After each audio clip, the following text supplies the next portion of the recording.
educación grupos vulnerables y primera sesión del tema educación y sordera. Agradecemos mucho su atención y su participación en este espacio que pretende ser un espacio no para convencer, sino para compartir propuestas y experiencias educativas, poniendo especial énfasis en diversos grupos en condición de vulnerabilidad con el propósito de construir una educación digna para todas y todos. El día de hoy contamos con la participación de las siguientes especialistas. Lorena Chora Naya es licenciada en Pedagogía por la UNAM. Desde 2003 tuvo su primer acercamiento con la comunidad sorda, comenzando así su formación como docente especialista y usuaria de la lengua de señas mexicana, siendo esta su segunda lengua desde hace 18 años. Ha colaborado en instituciones del sector privado, desempeñándose como docente con niños y niñas y adolescentes sordos, siendo el Instituto Pedagógico para Problemas de Lenguaje, el instituto donde labora desde 2009, en el cual ha colaborado como profesor especialista de primaria, como tutora en el proyecto de inclusión de jóvenes sordos a nivel secundaria y como facilitador en talleres para niños con problemas de lenguaje y aprendizaje.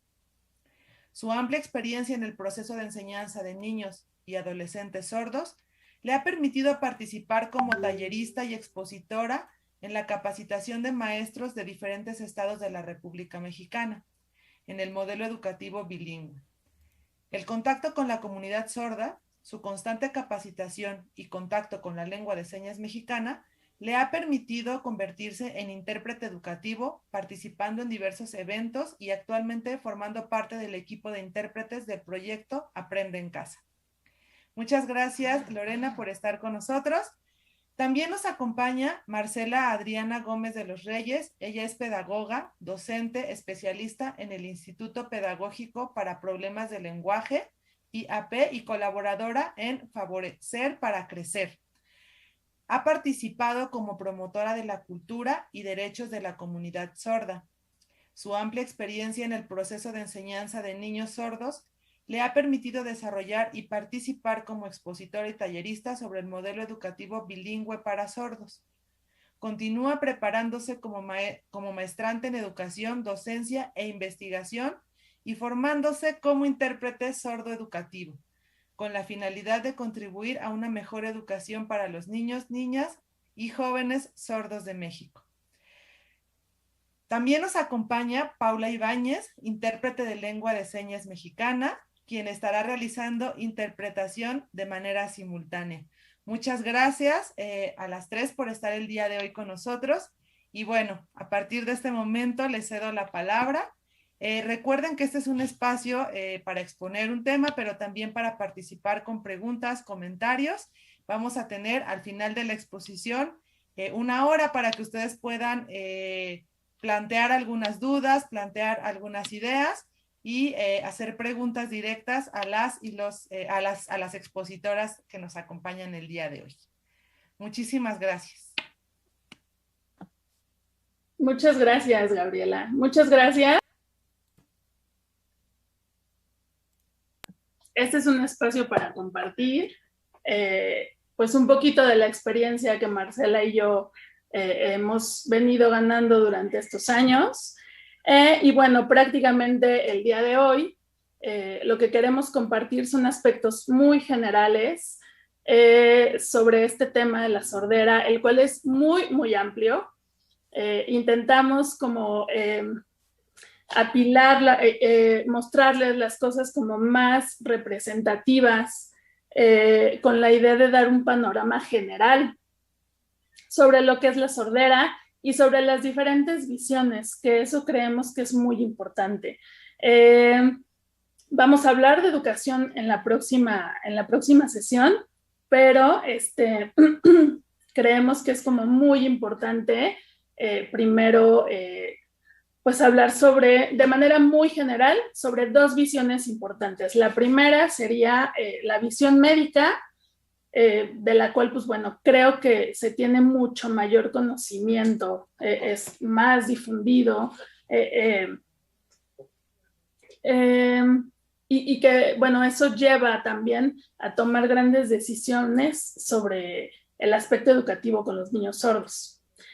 Y bueno, también existe otra visión, que es la visión sociocultural, en la cual, pues bueno, Marce y yo nos hemos desenvuelto muchísimo más.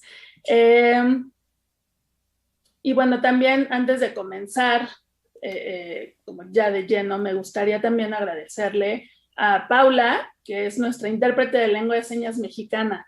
Esta conferencia, este momento para compartir, para hablar de sordera, si no hay un intérprete de lengua de señas, pues bueno, la información deja de ser accesible para las personas sordas. Y bueno, también tenemos una persona sorda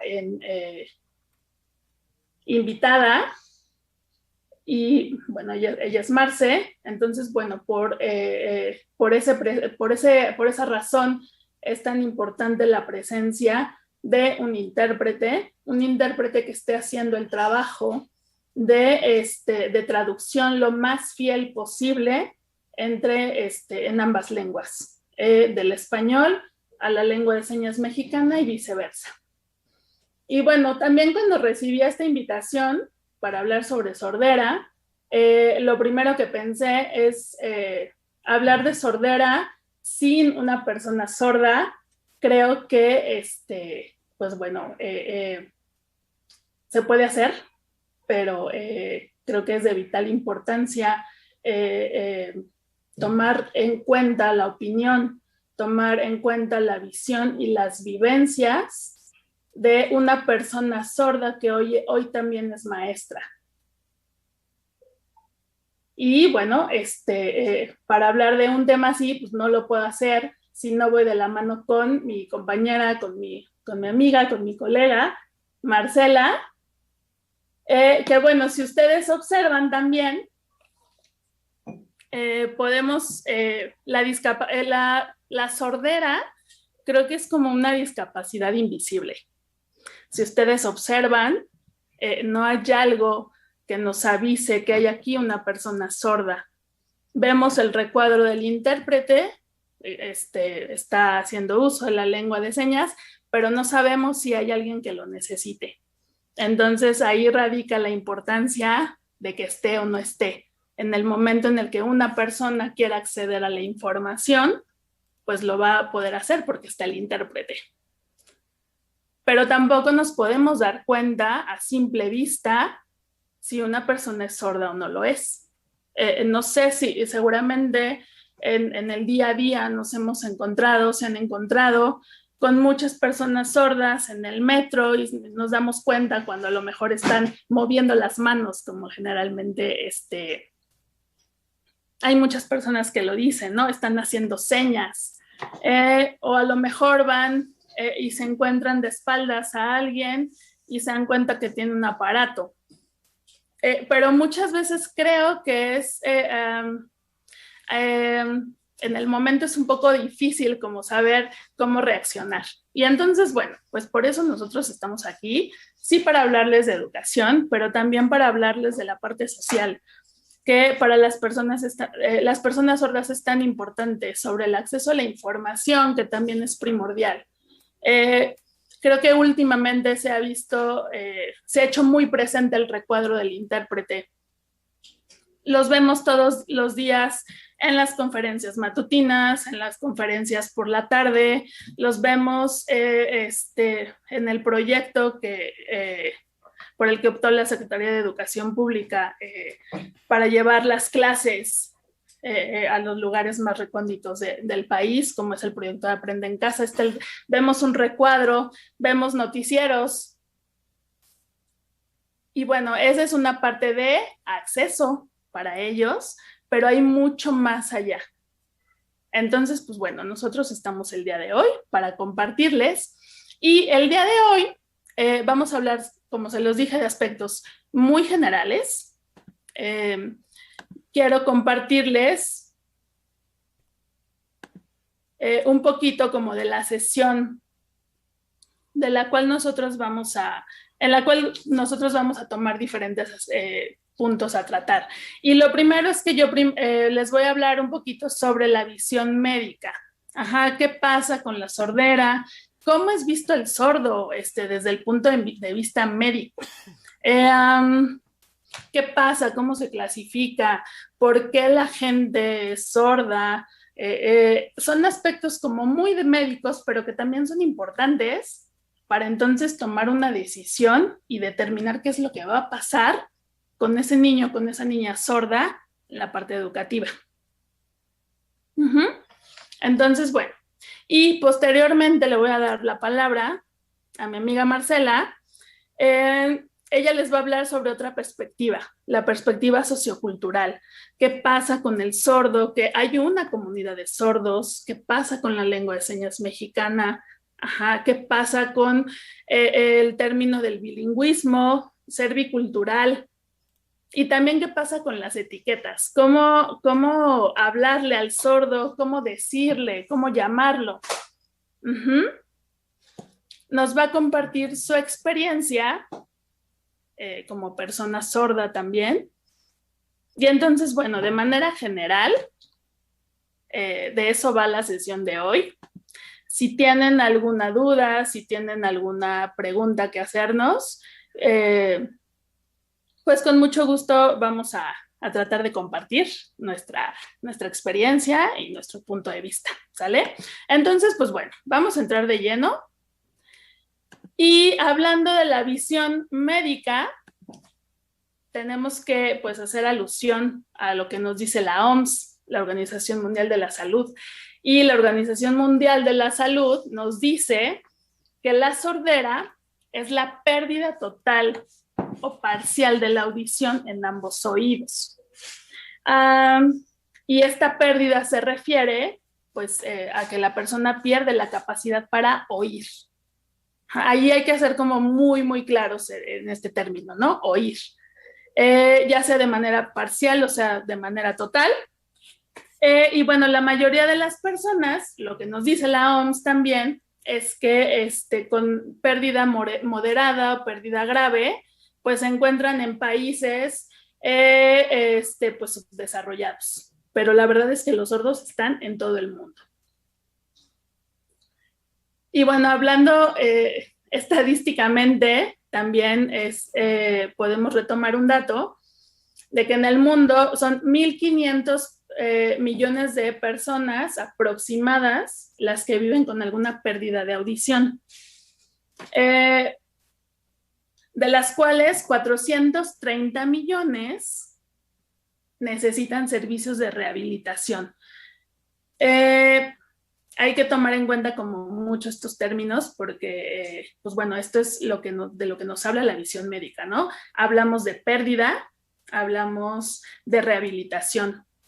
Ajá. También nos dicen que en 2050 aproximadamente se prevé que haya casi 2.500 millones de personas con algún grado de pérdida de audición y que al menos 700 millones de nuevo requieran rehabilitación.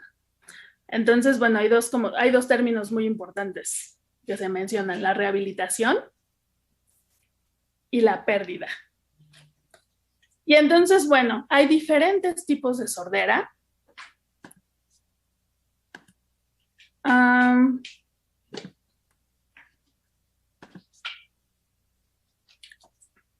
Uno de los tipos de sordera, bueno, es la sordera conductiva o de transmisión. Si observan, tenemos un esquemita ahí atrás del sistema auditivo y bueno, seguramente nos es muy familiar porque nos lo enseñaban en la escuela y nos hablaban del oído externo, el oído medio y el oído interno. Bueno, pues este tipo de clasificación también tiene que ver con esto. La sordera de conducción o de transmisión se da en la parte externa y en ocasiones en la parte interna. Por ahí aparecen los huesecillos, esos de los que nos preguntaban cómo se llamaban en los exámenes. El yunque, por ejemplo. Ajá. Y bueno, también está la sordera de percepción o neurosensorial, que generalmente se presenta en la parte del oído interno. Y es en la parte del caracol o de la cóclea. Ajá. Y en ese sentido es donde surge todo este boom de los implantes cocleares para intentar que ese implante, pues bueno, cumpla la función de la cóclea. Y se lleva a cabo, pues bueno, con una operación súper cara, que requiere una rehabilitación. Ajá, también, que bueno, igual también vamos a andar un poquito más adelante sobre eso. Y también está la sordera mixta, que bueno, puede haber un daño en todo el sistema auditivo o en algunas partes del sistema auditivo, ¿sale? Entonces, bueno, ese es un tipo de clasificación. Y otro tipo de clasificación es los tipos de sordera por el tipo de lugar en donde está la lesión, pero también por el nivel. Entonces, la OMS nos habla de personas duras de oído, lo que generalmente se conoce como personas hipoacúsicas. La pérdida puede ser leve o puede ser grave. Y entonces lo que nos dicen es que generalmente las personas que tienen ese grado de pérdida se comunican por medio de la lengua oral y entonces surgen estas opciones de ayuda, como los auxiliares, como el implante coclear, el uso de subtítulos en algunos dispositivos. Entonces, bueno, eso es sobre otro tipo de clasificación. Y también existe lo que se llama, estoy cambiando mi presentación, las personas sordas o la anacusia. La anacusia es que escuchan muy poco o no escuchan nada. Ajá, y que generalmente se comunican en lengua de señas. Estas definiciones todavía son bajo el enfoque médico. Entonces, lo que dice ahí es que si escuchan nada o si escuchan muy poquito, generalmente se comunican con lengua de señas. Ajá. Y por otro lado también está la presbiacusia. La presbiacusia es una pérdida progresiva de la audición y bueno, se debe al deterioro del sistema auditivo conforme va pasando el tiempo. Es por la edad. Ajá. No se da en todas las personas mayores, pero sí en una mayoría. Y bueno, entonces también existe la opción del uso de aparatos auditivos para poder pues seguir escuchando de acuerdo al nivel que vayan teniendo, o la comunicación escrita, o también el uso de subtítulos. Tomemos en cuenta que para las personas que padecen de presbiacusia, ellos ya desde el nacimiento adquirieron y desarrollaron un lenguaje oral. Entonces, bueno, por eso es que hay una comunicación escrita y hay un uso de subtítulos.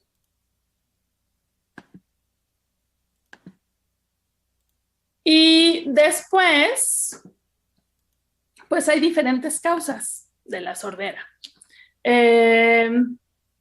Un niño puede ser sordo porque, bueno, por causas prenatales, que son antes del nacimiento, puede ser por factores genéticos, es decir, que en la familia hay alguien con sordera y entonces en una siguiente generación o una tercera generación se hereda. Ajá. Esto desde el punto de vista médico podría ser un error genético. Después, desde otra perspectiva que les vamos a compartir, puede ser otra característica como muy valiosa dentro de la comunidad de sordos. Pero, o sea, no es algo malo. Ajá. El médico lo ve como un defecto. Y bueno, también estas causas prenatales pueden ser infecciones intrauterinas, por ejemplo, la rubiola. Causas perinatales, pues bueno, en el momento del parto hay una falta de oxígeno, puede ser un bebé que nazca con bajo peso, también podría haber por ahí una dificultad, no es una ley, pero puede suceder. y otras morbilidades perinatales y su tratamiento. Ahora, también la sordera puede ser adquirida, es decir, el niño nace oyente, pero hay algo en el proceso postnatal que ocurre, como alguna infección, por ejemplo, la meningitis, puede ser el sarampión, también alguna infección crónica del oído, que haya presencia de líquido en el oído que se llama otitis, el uso de algunos medicamentos, generalmente los ototóxicos, cuando el bebé se enferma de la garganta y usan medicamentos que son muy fuertes. Puede dañar también el sistema auditivo. También tenemos los traumatismos cráneoencefálicos o de los oídos, es decir, si hay algún accidente, alguna caída, bueno, puede provocar también una sordera. Y sí, la exposición al ruido excesivo. Y eso es como un mensaje que a muchos adolescentes se les da, ¿no? Como el uso de audífonos todo el tiempo pues puede dañar el sistema auditivo en algún momento. Ok, eso es como en cuanto a clasificación, ¿sale? Con todo esto que les he venido explicando, hay muchos términos médicos, pero eso es un panorama general. Ajá. Entonces podemos concluir que desde el punto de vista médico, desde la perspectiva médica rehabilitatoria, ¿qué pasa? Pues bueno, la persona sorda tiene o un defecto genético o es una persona enferma, a la cual hay que reparar, hay que quitarle la sordera a como según se pueda. Ajá. Hay que reparar y entonces surgen todas estas opciones como los auxiliares auditivos, el implante coclear y entonces un gran camino de terapias de oralización, es decir, el intento de que el chico o chica sorda pueda aprender el lenguaje oral y generalmente siempre se utiliza para desarrollar habilidades básicas de comunicación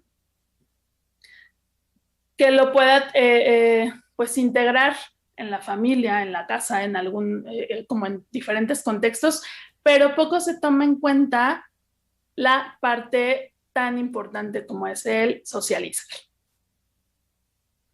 Todos estos aspectos sobre las causas, sobre el tipo de sordera, sobre la opción si el niño puede usar auxiliares o no, forma parte como de muchos mitos. Generalmente, pues bueno, pensamos en una persona sorda y entonces luego es, pues hay que hacer uso de auxiliares para reparar, para suplir al oído. Y entonces hace unos años llegó el boom de los implantes cocleares, en el que se buscaba como pues operar a la mayoría de los chicos y en muchos países desarrollados pues se utilizó. Ajá, se sigue utilizando, es muy costoso, pero lo importante aquí es que dependiendo del tipo de sordera, como lo vimos hace ratito, por ejemplo, si el daño está en la cóclea, pues podría suplir. Ajá. Pero si el daño está en el oído externo y el oído medio, no hay ninguna funcionalidad del implante. Entonces hay muchos chicos que han fracasado con esto, porque además no es nada más, no es como sale en las películas o en los programas que nos tratan de vender como este cambio. Un niño que tiene un implante coclear, no se lo ponen y deja de hablar y comienza a hablar al otro día o comienza a escuchar. Es un largo proceso también de rehabilitación. Igual ocurre con los auxiliares. Marce les está explicando un poquito más acerca de esto, porque ella lo vive día con día. Entonces, pues bueno, hasta aquí podemos hablar de cómo lo ven los médicos, cómo lo vive, cómo ven un audiólogo. Generalmente los médicos son el primer contacto de los papás. Entonces, pues bueno, el médico tiene en sus manos una información y una guía muy valiosa. Esto pues va dirigido también, pues sí, a profesores, pero también a médicos. Es súper importante que tengan como mucha información, pero de todas las visiones, ¿no? Porque no solamente es, tienes un hijo sordo y entonces ahora hay que rehabilitarlo. Va mucho más allá. Entonces, bueno, hasta aquí va detallada como de manera muy breve la perspectiva médica. Y ahora le quiero ceder el turno a Marce. Ella nos va a hablar sobre la visión sociocultural. Y bueno, cabe resaltar que en estos momentos Marcela va a hacer señas, yo le voy a hacer voz, y súper importante en una conferencia, en un espacio, la presencia de un el intérprete necesita descansar porque es un ejercicio lingüístico muy importante. Entonces, bueno, ahorita Paula toma un break para que pueda después reiniciar, ¿sale? Yo voy a hacer voz y los dejo con Marce.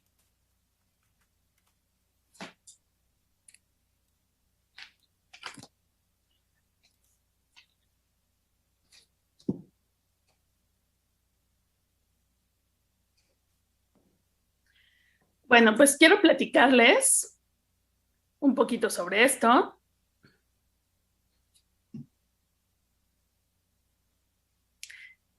El querer platicarles sobre la visión sociocultural nos parece importante.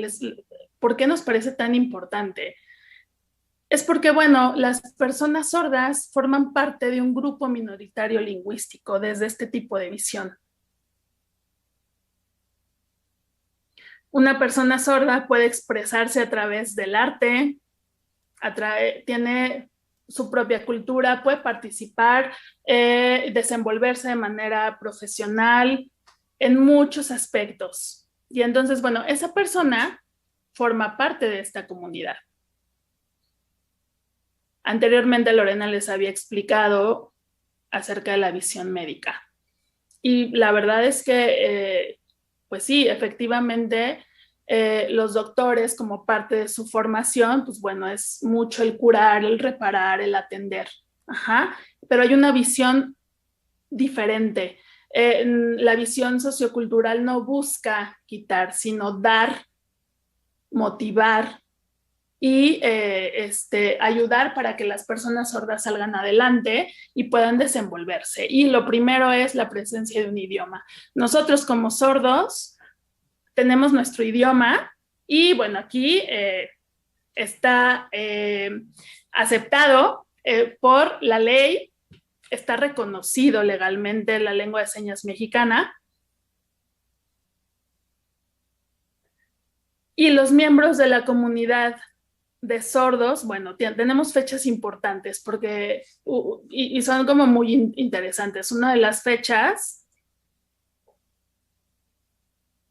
nos sirve como para conmemorar y para validar el respeto y que no se nos olvide que como personas sordas tenemos derecho. Y uno de esos derechos es el derecho a un idioma y es muy valioso.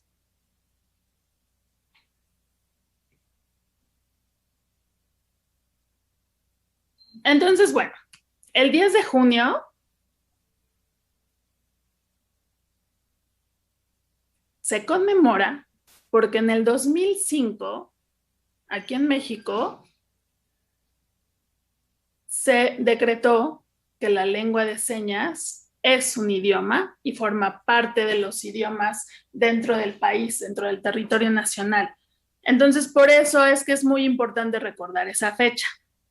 Otra fecha es el 23 de septiembre,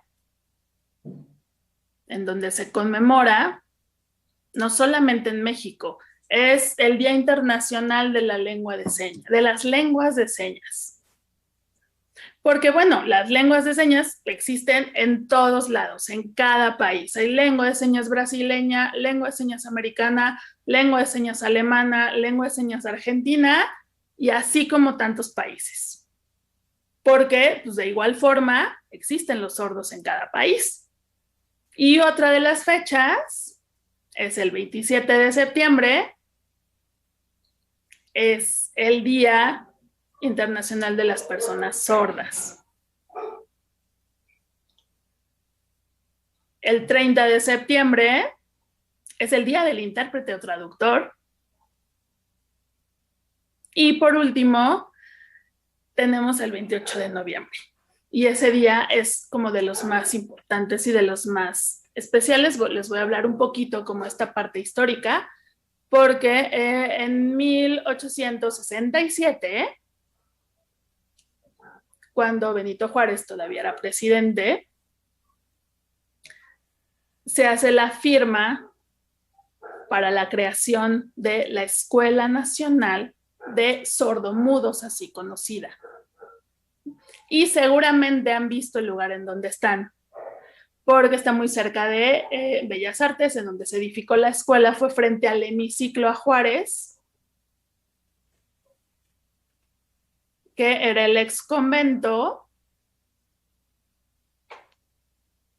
de Corpus Christi.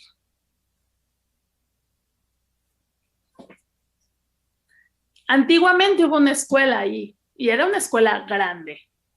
Ahí se construyó esa escuela, era la Escuela Nacional de Sordomudos.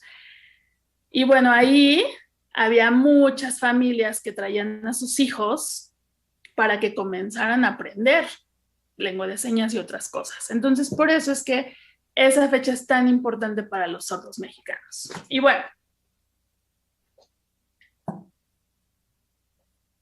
estas fechas son importantes porque se realzan los derechos que como nosotros que como personas sordas tenemos. Y es también el Día Internacional del Intérprete, porque bueno, los sordos en muchos ámbitos es para nosotros difícil comunicarnos, y entonces la imagen del intérprete es muy importante. Por eso es tan importante la formación profesional de las personas sordas. Hay muchas personas que se interesan y que en ocasiones toman cursos, pero eso no es suficiente. Se requiere de una preparación profesional, de mucha práctica, de mucho esfuerzo y de muchos aprendizajes, y también de mucha convivencia con la comunidad de sordos. Entonces, bueno, tenemos como cosas muy interesantes alrededor de esto. Y antes era como poco visible la presencia en la televisión, por ejemplo. Entonces ahí no teníamos mucho acceso a la información. Y hay cosas que siguen faltando, pero creo que se van haciendo más presentes. Entonces, bueno, el Día del Sordo para las personas sordas es muy importante. Y otro tema que va ligado a esto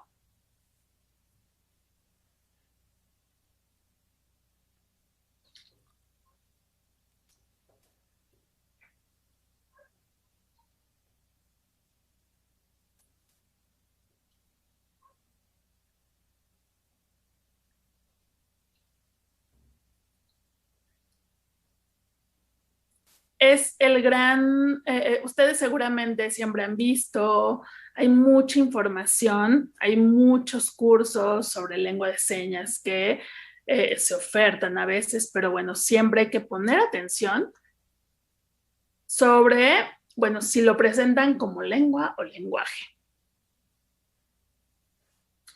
Pueden parecer dos términos, son términos muy parecidos, pero no son iguales. La lengua se refiere a un idioma, y este idioma, pues bueno, tiene como diferentes componentes lingüísticos. En el caso de las señas, pues bueno, es un lenguaje visogestual y forma parte del patrimonio cultural de una comunidad, la comunidad sorda. Hay cosas que a lo mejor se pueden pensar que los sordos no pueden expresar, pero eso es un mito, porque la lengua es un idioma completo y tiene diferentes aspectos culturales. Entonces, bueno, por otro lado, está el lenguaje. Y el lenguaje, pues es una habilidad innata y comunicativa, por medio del cual podemos aprender cualquier idioma. Entonces, fíjense, hay una diferencia y si en algún momento observan como el que se llegue a ofertar o algún servicio y si ponen el término lenguaje, pues bueno, no sería como muy confiable. El término correcto es lengua de señas.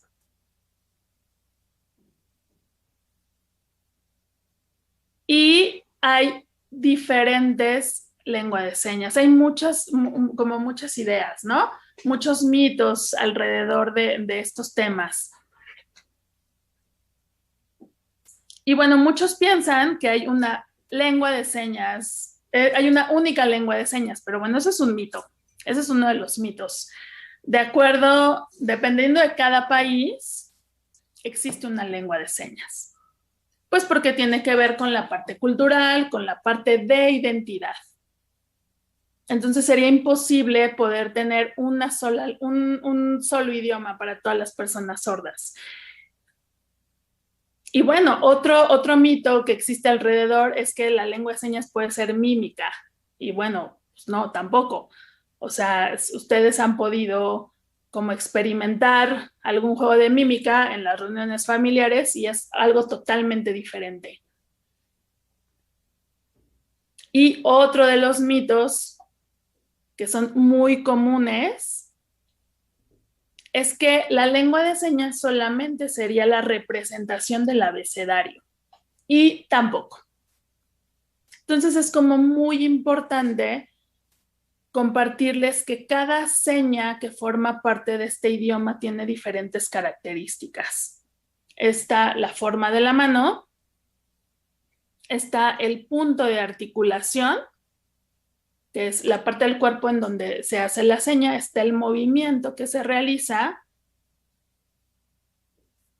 la orientación de la palma de la mano, si va hacia arriba, si va hacia abajo. Y por último, la parte de la expresión. Cada uno de esos componentes hace que esta sea una lengua y en ocasiones puede ser como muy difícil darnos cuenta de ello. Pero, pues bueno, también hay como diferentes opciones. Muchas personas, he visto como muchos universitarios, ¿no? Que por ejemplo una de las propuestas es la creación de un guante un guante traductor. Y bueno, esa me parece una idea formidable. Sin embargo, un guante traductor no suple, o sea, no es suficiente. Sí toma la forma de la mano, deletrea, tiene movimiento, pero es muy difícil que solamente alrededor de eso sea un idioma, porque entonces no está la expresión. Observen esta seña que les estoy haciendo, por ejemplo, es la seña de hola, el punto de articulación sería mi cabeza, el movimiento que hago sería este, la orientación de la palma correcta sería así, y entonces también yo uso una expresión, y entonces puedo hacer esto y es un hola.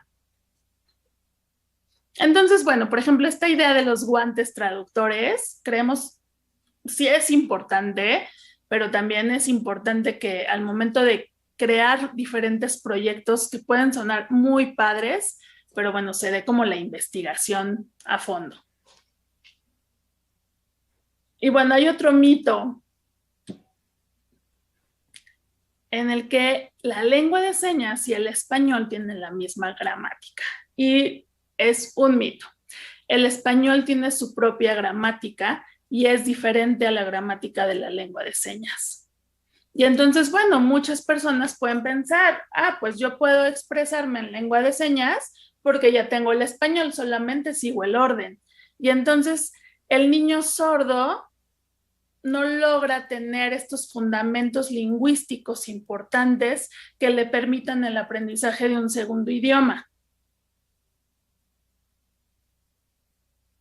Entonces, sí hay como proyectos muy importantes que han estado surgiendo, pero se requiere de una búsqueda, de una investigación como muy contundente, ¿no? O sea, no se debe como pensar y banalizar a la lengua de señas.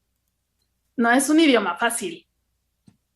Es un idioma, es una lengua de señas con el mismo valor de otras lenguas orales, con sus propias características gramaticales. Y la verdad es que cuando lo estudias es muy interesante, a mí me parece muy interesante.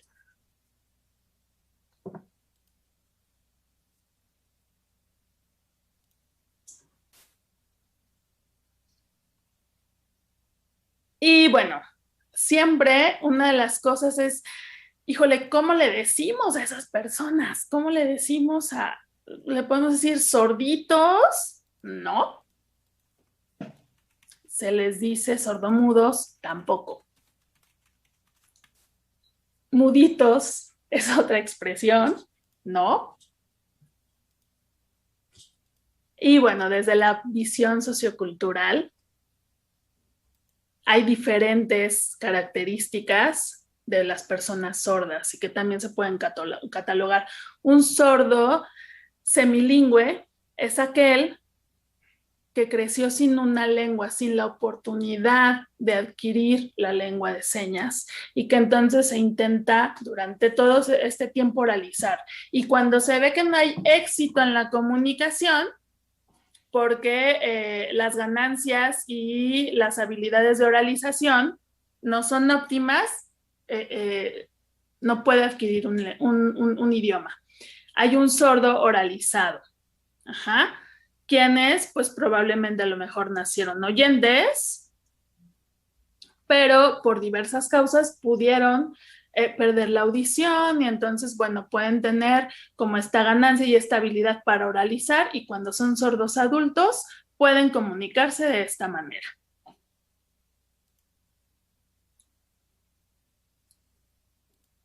Un sordo señante es aquel que desde el nacimiento tuvo contacto con la lengua de señas, que tuvo contacto con modelos y entonces lo fue adquiriendo. Y a lo mejor, pues, alguno que otro puede oralizar.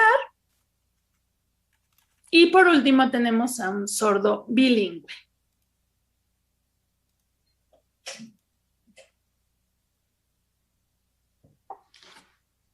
En este sentido, un sordo bilingüe es aquel que puede entablar y que puede tener un buen nivel de lengua de señas, pero que también puede expresarse de manera escrita. Y ese es como el ideal de los alumnos que nosotros quisiéramos lograr. Es todo un proceso. Hay muchas propuestas. Hay muchas personas que pueden tener, que ustedes pueden buscar como información. Tenemos a Boris Friedman, por ejemplo, que hablan de, pues como todo este tipo de personas sordas que existen dentro de la comunidad, la presencia de personas hipoacúsicas, pero bueno, al final forman parte de esta comunidad. Y entonces, bueno, lo que yo quiero como concluir con este tema es que sean sordos señantes, sean sordos oralizados.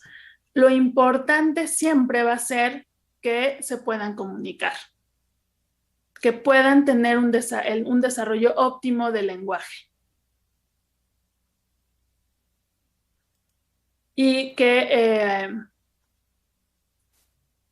puedan tener un buen desarrollo en el ámbito académico, en el ámbito social, que eso es como la parte de socializar es muy, muy importante, porque a veces se pasan horas intentando en terapias de oralización, aprender a decir su nombre, y entonces se deja de lado la parte emocional, se deja de lado la parte social, se deja de lado la parte crítica, la parte artística. Entonces, bueno, eso es lo que nos da la lengua de señas a nosotros. Espero que en ese sentido haya quedado como muy claro. Y si ustedes tienen alguna pregunta, pues pónganlo en los comentarios. Y bueno, finalmente, o sea, sí hay como diferentes formas de nombrar a las personas sordas, ¿no? Es como, no se trata como de las etiquetas y que hay una etiqueta correcta y otra no. Ah, pues ese es un sordo bilingüe, ese es un sordo oralizado. Creo que para nosotros como miembros, al final, somos personas sordas. Y eso está bien, ¿eh? Está bien que utilicen ese, que nos digan así.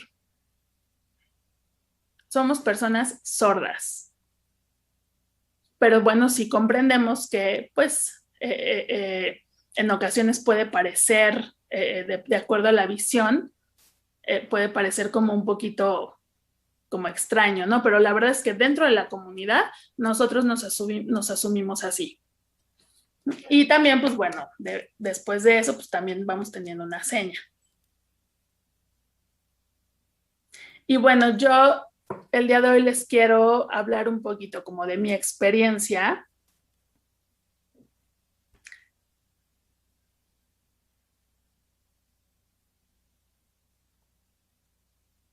Yo soy Marcela, pero esta es mi seña y forma parte de mi identidad.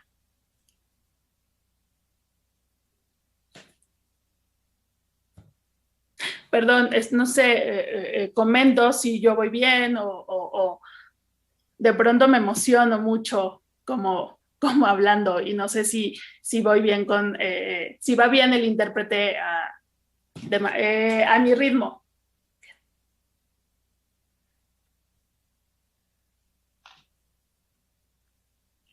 Ok, entonces, bueno, gracias a la lengua de señas podemos expresarnos, podemos desarrollar diferentes habilidades. Y hablando de mi experiencia, creo que es como, yo conocí las dos visiones, la visión médica y la parte sociocultural.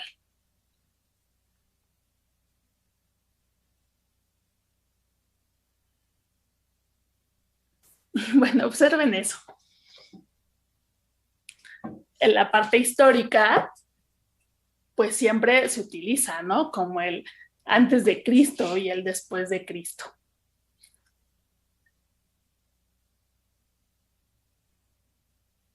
Yo hice como una adaptación, porque de verdad así me defino, me defino así, y no tiene nada que ver con el término histórico.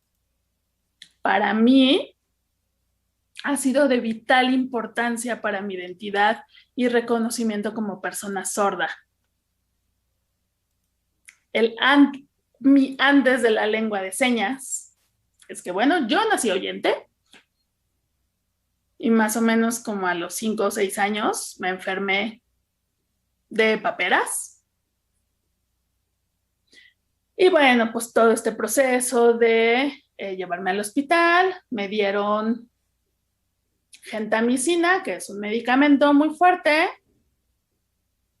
y que Lorena antes les había explicado, que bueno, ese medicamento, pues bueno, lo que ocurrió es que dañó parte del sistema, de mi sistema auditivo, toda esta parte de los huesecillos, donde vimos en el esquema, los pequeños como pelitos que existen dentro del sistema auditivo se dañaron.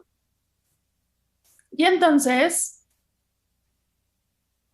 eso hizo que eso nos ayuda también a escuchar diferentes sonidos, a ir captando. Y conmigo lo que ocurrió es que cuando ingerí esos medicamentos, pues bueno, se vieron dañados.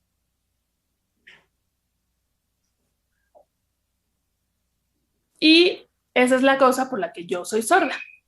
Mis papás no se dieron cuenta, pero más o menos como a los 7 años comenzaron a ver que algo pasaba, ¿no?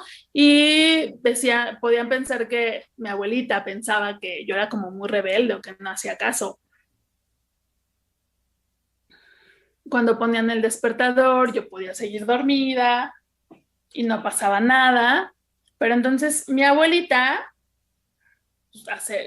acercó el reloj y ahí como que empezaron a sospechar lo que estaba pasando.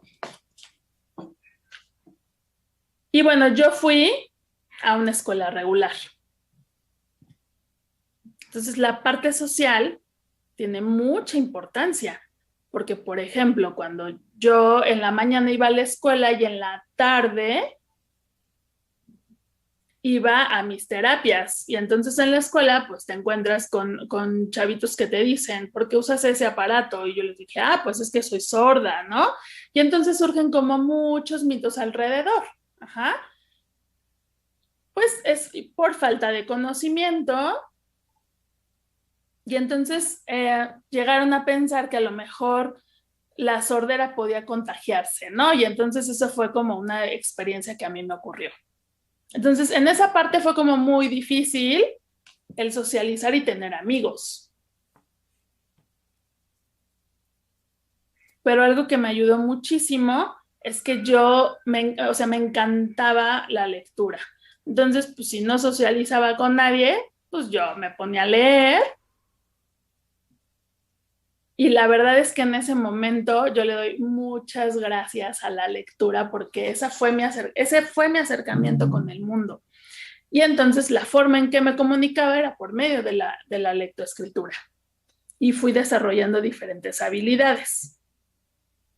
Pero en la mañana iba a la escuela y en la tarde tenía todo un tenía un proceso de terapias de oralización.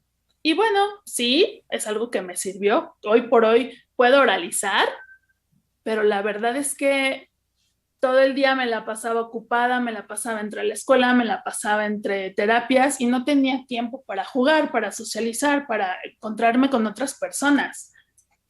Entonces mi habilidad comunicativa, mi expresión se veía mermada, era muy complicada. Y una de las cosas que yo pensé durante mucho tiempo es que tenía yo algún defecto, que no había otra persona igual a mí. Pero bueno, como que igual de alguna forma pues, lo iba dejando pasar y ustedes saben, en la adolescencia de pronto esta actitud que tenemos de que queremos ser diferentes y que no nos importa nada, ¿no? Pero yo no sabía qué pasaba, ¿no? Y en ese sentido, las personas que reaccionaron o que no se juntaban conmigo, por ejemplo, los niños, pues no era su culpa. Después pude entrar a la universidad, yo estudié diseño gráfico. Sí, pude terminar gracias a muchos profesores, pero yo estudié en una ocasión que fui a la biblioteca central, ahí vi un anuncio sobre los cursos de lengua de señas. Y a los 18 años para mí fue como esta sensación de, bueno, pues yo ya soy responsable, ya soy adulta, porque anteriormente todos me decían que pues no a la lengua de señas. Entonces a los 18 años pues yo decidí comenzar y probar. Y entonces pues bueno, mi mamá me ayudó a como hacer este contacto,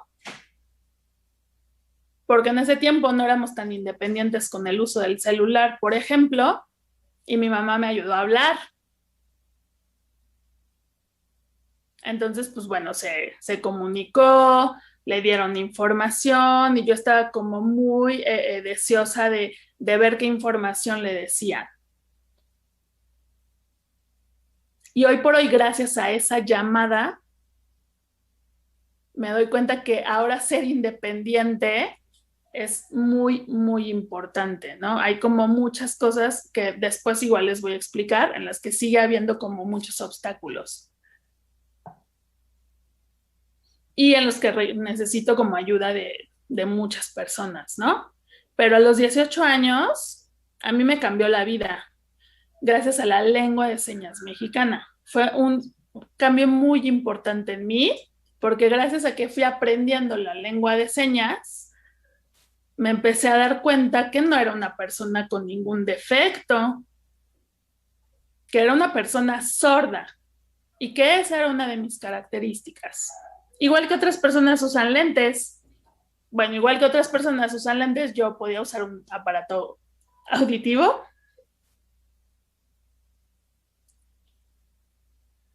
Y bueno, igual que ustedes pueden manejar, yo también lo puedo hacer.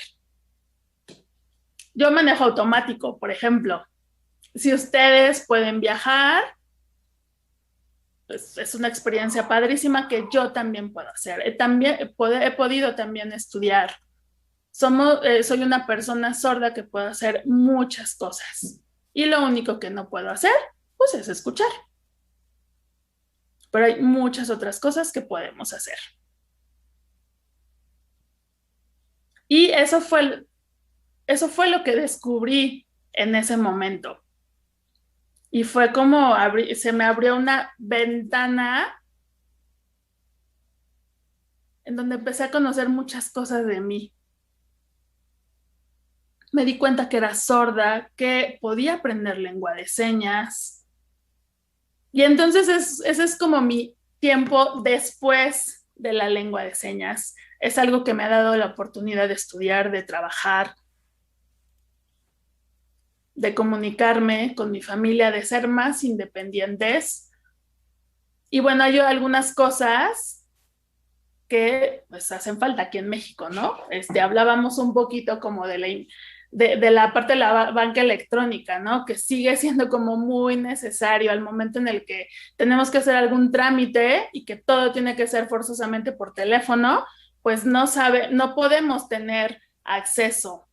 No hay quien nos atienda porque es por teléfono. Y entonces, pues en ocasiones lo que me han dicho es, pues bueno, igual pide a la otra persona que finja que eres tú, pero son ese tipo de sucesos que se van dando y en el que también peligra nuestra información y peligran, como en este caso, pues la parte financiera. Entonces, bueno, el uso de trámites cuando tenemos que hablar por teléfono es complicado, sigue siendo complicado. Hay muchas cosas en esta parte social que necesitamos un cambio, pero que hoy por hoy en el 2021 vamos avanzando y van surgiendo más oportunidades que antes no teníamos.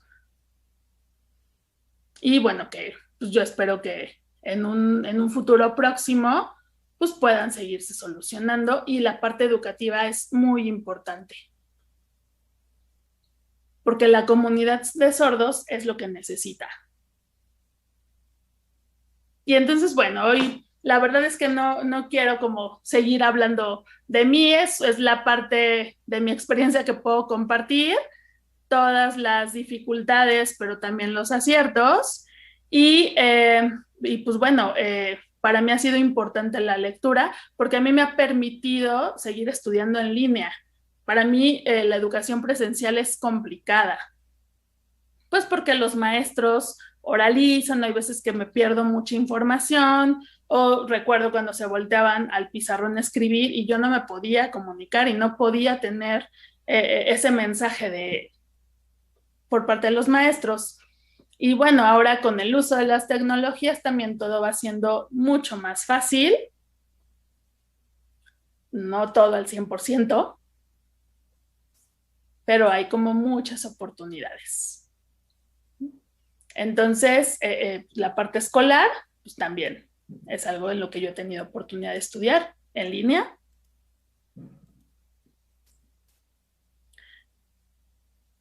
los profesores han ido ganando experiencia, pero para mí sigue siendo la oportunidad de aprender la educación en línea.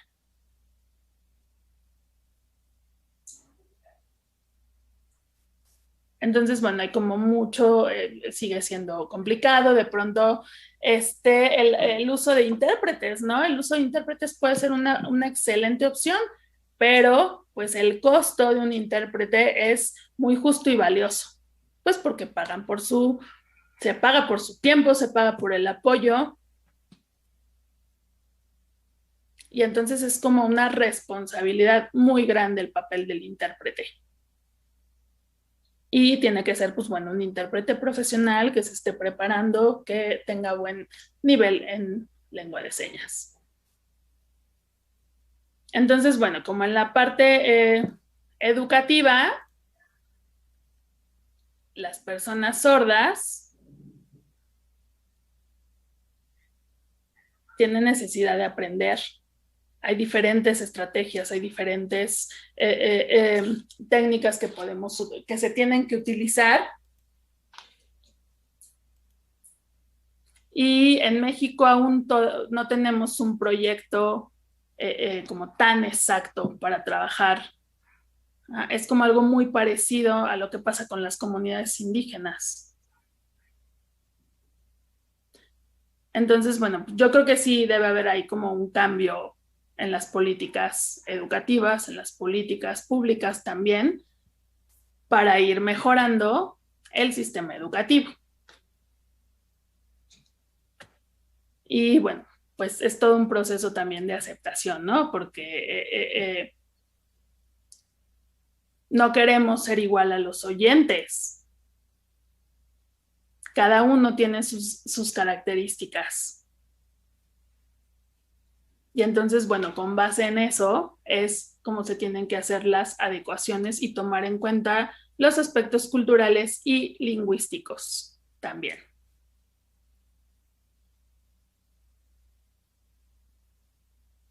Entonces, pues bueno, ahorita tenemos una oportunidad, deseamos mucho la comunidad que la nueva escuela mexicana tenga esa oportunidad para que haya algunos cambios.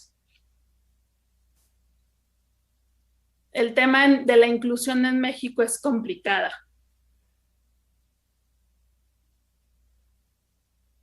Porque no solamente es incluir a todas las personas o a todos los niños con todas las discapacidades, ¿no? Para normalizarlos. Porque es muy complicado que a veces solamente está un maestro.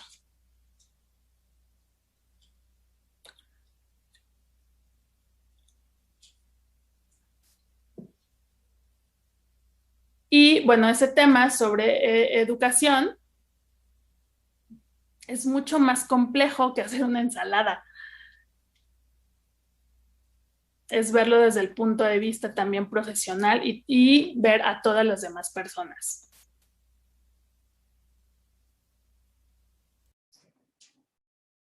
Y entonces, bueno, ahí les digo gracias. Y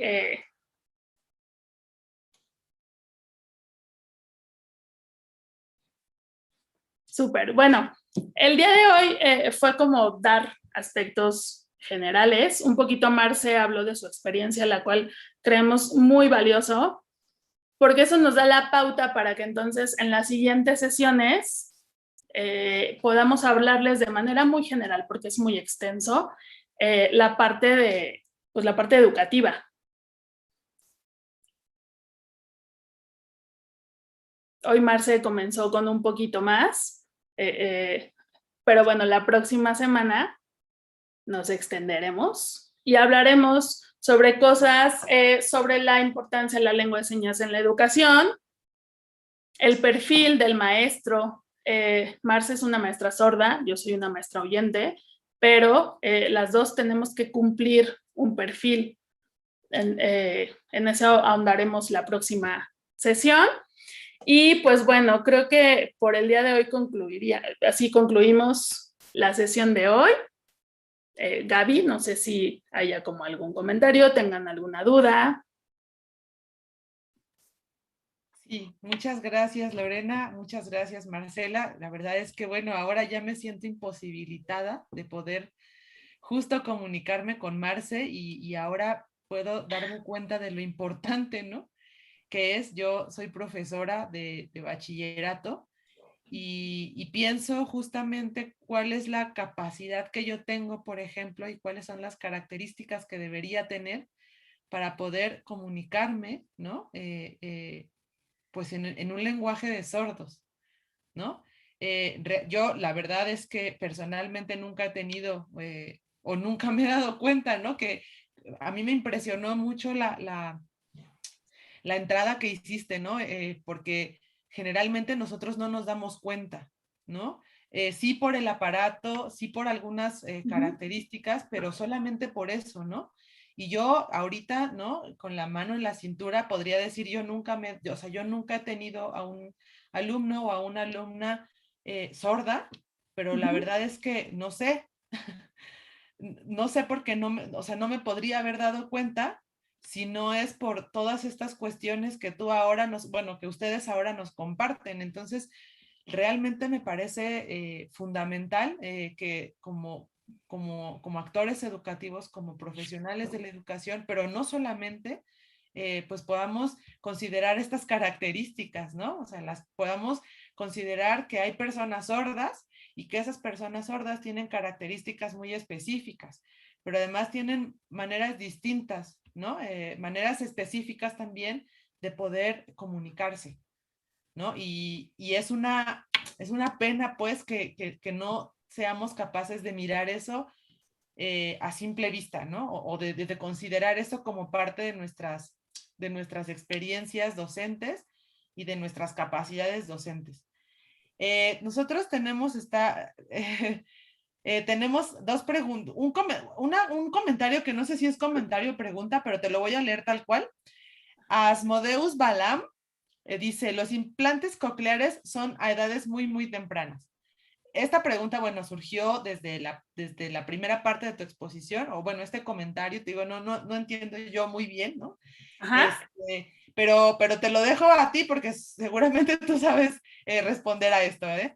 Entonces, Bueno, por si dime. era pregunta o si era pues comentario, no sabemos, pero los implantes cocleares pues se pueden hacer a diferentes edades. O sea, nosotros hemos tenido alumnos que son implantados desde bebés o que son implantados a una edad como, no sé, entre los 7, 8 años. Y también hemos conocido personas adultas que son implantadas. Entonces, pues yo considero que no hay una edad específica para poner el implante. Sí, desde el punto de vista de rehabilitación, creo que sí se busca esta operación, este implante, porque mientras más bebé esté el niño, pues obviamente la parte de rehabilitación puede darse de manera más temprana. Nosotros, bueno, por ejemplo, en el ámbito educativo, pues vemos muchos chavitos implantados, cada vez son menos. Y lo que nosotros como tratamos o sea, nosotros no podemos como dar una opinión de la parte médica, ¿no? Como de un audiólogo o alguien que hace como este tipo de operación. Sabemos que son muy costosos y que no siempre tienen el éxito esperado. O sea, el implante coclear no es la magia para quitarle al sordo la sordera. Una persona sorda es una persona sorda y siempre lo va a seguir siendo. Y eso es como algo muy, muy importante que nosotros en la escuela trabajamos con los chavitos. Que las maestras, sus maestras sordas, ya hablaremos el jueves cómo se maneja esto en la escuela, pero su modelo sordo es muy importante. Y entonces, bueno, el que se asuman como una persona sorda, con implante, con auxiliar, sin auxiliar, es muy importante. No es como hemos tenido muchos chavitos que se confunden Y entonces se preguntan, es que a veces yo soy sordo, pero a veces creo que también soy oyente. Entonces es un conflicto interno muy fuerte. Entonces, bueno, regresando a este tema del implante, sí, generalmente se busca que sea a edades tempranas, pero también hay personas que más grandes llevan a cabo esa operación. Muy bien. Otra de las preguntas que nos llegan es, ¿cuáles son algunas de las asociaciones que han ayudado en la socialización de la población sorda en México? Nos lo pregunta Carlos Márquez. Hay muchísimas. Hay muchísimas asociaciones. Aquí en la Ciudad de México está ASOR, está la FEMESOR,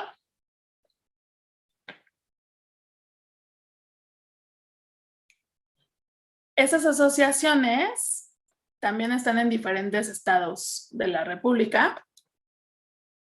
Y bueno, siempre es como cuestión de investigar, ¿no? Y bueno, esa es como una idea de la que nosotros tenemos, como el día jueves, presentarles como pues una lista de opciones, también de asociaciones, de bibliografía básica, si hay personas que pues les gustaría como seguir leyendo, seguir informándose al respecto, pues bueno, también les vamos a dar el dato el jueves. Pero sí, hay muchísimas asociaciones. Nosotros pertenecemos es una institución educativa y creo que en el ámbito privado, las asociaciones civiles son las que desde hace mucho tiempo pues han incursionado en dentro de la comunidad, ¿no? Y anteriormente era muy fuerte la presencia de la iglesia. Por parte histórica, por cuestiones históricas, pues bueno, la educación de los sordos se vio como muy, muy impactada por la presencia de la religión católica. También hay muchos miembros de la comunidad de los testigos de Jehová que hacen como toda esta labor también de trabajo con ellos. O sea, es una comunidad muy grande. Entonces, hay asociaciones civiles, asociaciones religiosas, hay instituciones privadas, muchísimo. Pero intentaremos el jueves como dar una lista o como una opción también de a dónde pueden acudir, dónde pueden buscar más información. Muy bien, muchas gracias. Rogelio del Pilar Montes nos hace un comentario que a mí me parece, híjole, fuerte, pero al mismo tiempo interpelador, y nos dice, muchas gracias por el aporte de hoy. No hay peor soledad que la soledad rodeada de gente. No sé si quieran dar hacer algún comentario respecto a este comentario. Bueno, creo que Marce habló mucho de su experiencia. Cuando nosotros estábamos preparando la sesión, estábamos como discutiendo sobre qué temas abordar, sabíamos que sí teníamos que dar un panorama como muy general, pero algo que yo rescato muchísimo es la experiencia que ella tiene como persona sorda. Y es una persona sorda que, como lo dijo al principio, ha pertenecido como a dos mundos, porque pues ella nació oyente, se quedó sorda, aprendió lengua de señas después de los 18 años, pero cuando se busca reparar, creo que se deja de lado mucho la importancia de socializar. Y justamente el objetivo también de estas sesiones, como lo decías Gaby al principio, es que me siento impotente para comunicarme, me siento con desconocimiento, pero ese es el objetivo, ¿no? O sea, como brindar información general. Nosotros no creemos, bueno, al menos yo no creo que las acciones que se hacen sean como, no sé, como con la intención muchas veces de discriminar directamente. Hay mucho desconocimiento, hay mucha desinformación. Entonces creo que en eso radica todo. Y bueno, es lo que dice Marce, ¿no? Información. Muy bien. Bueno, te voy a seguir. Yo la verdad tengo muchas preguntas, así que si tenemos posibilidad, bueno, las haré. Dice Marcela, muchas preguntas. Ay, perdón, Adelante, Marcela. adelante. Pero voy a seguir preguntando Sí, claro. lo que preguntan acá. Dice Kitab Al-Asif, ¿cuál es la especificidad de la lengua de señas mexicana en comparación con la lengua de señas en otros países?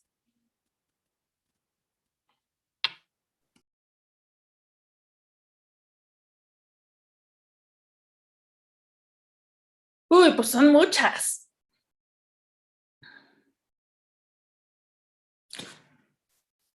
Ok, por ejemplo, aquí tenemos términos que en otros países no existen. Por ejemplo, el mole es de aquí, ¿no? Esta es la seña de mole y esa seña pues no existe en otro país. Debe haber seña de alguna otra cosa, ¿no? Son como señas muy específicas que determinan la cultura de las comunidades.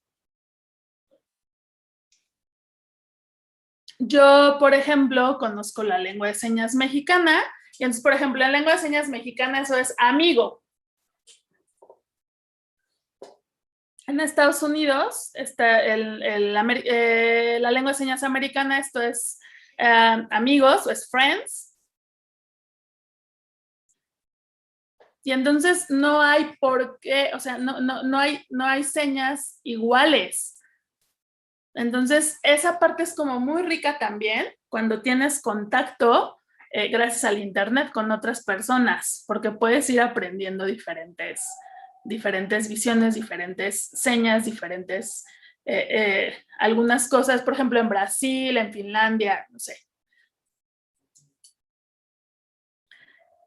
Y es un idioma que está determinado por la cultura, por la identidad, y depende de eso es como va surgiendo la lengua. No hay una lengua de señas universal.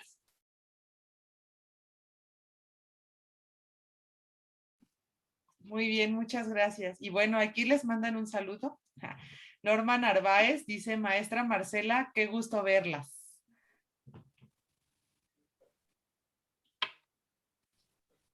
Muchas gracias. Y bueno, ojalá que haya muchas personas que puedan aprovechar como esta experiencia, esta información. muy bien. Y bueno, esperando que nos lleguen un poco más de preguntas, yo quisiera preguntar, como en este sentido de poder discutir el tema, ¿no? Y aportar a la construcción de una educación, pero también de una sociedad que pueda ser más allá que inclusiva, considerar justamente las características de cada uno de los grupos. Justo el nombre del seminario es negatividades en la educación, pensando que pues estamos considerando un tema, ¿no?, muy específico que es la educación, pero es grupos vulnerables. Y entonces nosotros asumimos, por ejemplo, en términos sociales, que la comunidad sorda es un grupo vulnerable. Y yo quisiera justo que comentaras un poquito más de esto, o sea, que me explicaras de alguna, o sea, porque yo asumo que son un grupo vulnerable, pero quisiera que me explicaras un poco por qué. O sea, ¿por qué asumimos que son un grupo vulnerable? Y tiene que ver con lo que explicabas al principio, ¿no? De decir, pues, que esto no es una enfermedad, o sea, esto no es una cuestión negativa, ¿no? Ajá. Sin embargo, nosotros consideramos a la comunidad sorda como un grupo vulnerable. ¿Por qué lo hacemos así? ¿En qué sentido, no? Se habla de la vulnerabilidad, ¿no? De la condición de vulnerabilidad de las personas sordas. Bueno, yo a espera de lo que diga Marce, puedo darte mi visión como persona oyente, miembro de la comunidad de sordos. Y bueno, creo que la idea de que sea un grupo vulnerable tiene mucho que ver desde la visión que se tiene del sordo como una persona que tiene una falta. Sí hay, no existe, no está la presencia del sentido de la audición, es real. Ajá. Pero también históricamente hay muchos antecedentes que nos hablan de la presencia de personas sordas. Y para mí, la primera persona sorda que existió pues, fue cuando yo llegué y me topé con un chavito en el instituto en donde ahora trabajamos y pues que yo veía que hablaba lengua de señas y que yo no pude comunicarme. Entonces ahí la persona vulnerable fui yo, porque no podía, o sea, yo empecé de cero, yo estaba en la universidad y pues empiezas a hacer prácticas escolares, encontré el IPLIAP y la verdad es que jamás imaginé trabajar con sordos, no tengo familiares sordos, hay muchas personas que trabajan como intérpretes, que trabajan como profesores, porque tienen familiares sordos, porque tienen amigos, porque tienen de alguna manera contacto. En mi caso no fue así. Yo llegué, pues, no sé, así como pues, por azares del destino, no lo sé. Y sabía cero señas. Entonces, en ese sentido, la persona vulnerable fui yo porque no me podía comunicar. Todos en el instituto hablan lengua de señas. Las maestras, los alumnos, el personal administrativo tienen un nivel básico de lengua de señas. Entonces, yo creo que cuando vemos y pensamos en que los sordos son vulnerables, pues radica mucho en lo que nosotros pensamos. Ah, pues usa auxiliar, es que no escucha, es que no habla, es que no le entiendo, es que yo no le entiendo. O la mayoría de los que hablamos no les entendemos, entonces, por ende es vulnerable. Cuando tú entras a la comunidad, te das cuenta que pues las personas sordas efectivamente no escuchan, pero la lengua de señas es un idioma, como lo dijo Marce, ¿no? Tiene las mismas características lingüísticas que otros idiomas, es un idioma visogestual, pero tiene componentes lingüísticos y que ha sido investigada por muchos, muchos años y muchos lingüistas y sigue habiendo como muchos estudios al respecto. Pero por medio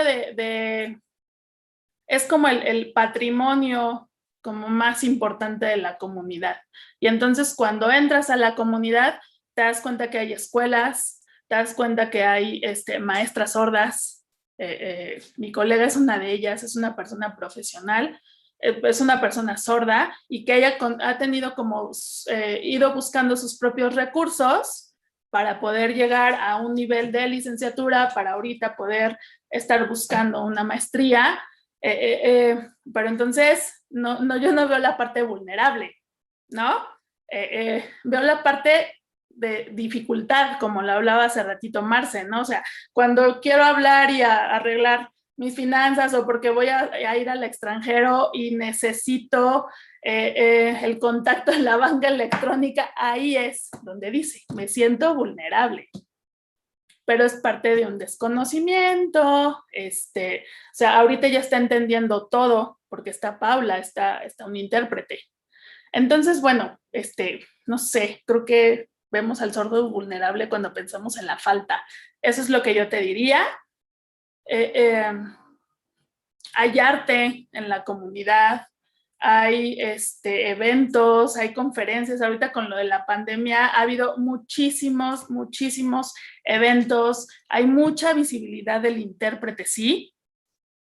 Y bueno, pues también no cualquier persona puede ser un intérprete, lo que decía Marce, ¿no? Creo que también ahí es cuando se encuentran las personas sordas vulnerables, cuando hay personas que a lo mejor toman algunos cursos y todavía no están como muy preparados y entonces le entran como a la chamba del intérprete, ¿no? O sea, yo les puedo asegurar que ahorita Paula está haciendo una buena interpretación, Entonces son intérpretes en formación, son intérpretes de mucho tiempo también. Hay personas que siguen estudiando, pero que cuando le entras a algo en lo que no estás listo, ahí podemos también poner vulnerables a las personas sordas. Eso es mi visión como persona oyente. No sé si Marce quiere agregar algo.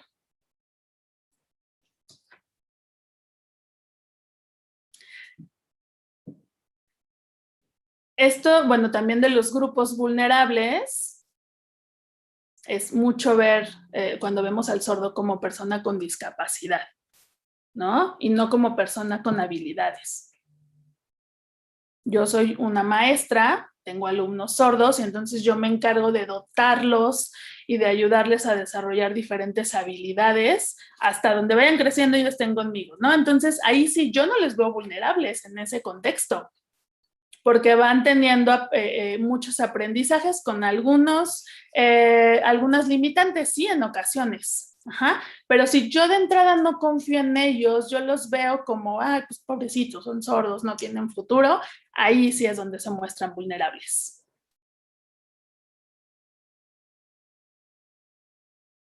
Y quizá, sí, entiendo que para los papás es un proceso difícil y de mucho sufrimiento y mucho duelo cuando su hijo es sordo. Pero algo que nosotros necesitamos para que el chico sordo tenga un buen futuro es dotarlo de independencia y en ese sentido,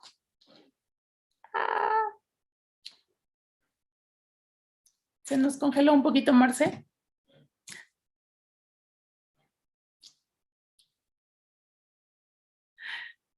Esperamos tantito, a ver si se reanuda la conexión. Ya. Conforme va creciendo el chico, pues bueno, como pierda este miedo ante el desconocimiento, ¿no? Entonces, cuando hay un chico que tiene miedo, que no conoce y que los papás siempre están ahí, por ejemplo, ahí sí es vulnerable. Pues es como mucho crearles conciencia de que cuando no están papás, no están presentes también, ellos pueden y deben aprender diferentes habilidades. Muy bien, muchas gracias. Tenemos otra pregunta.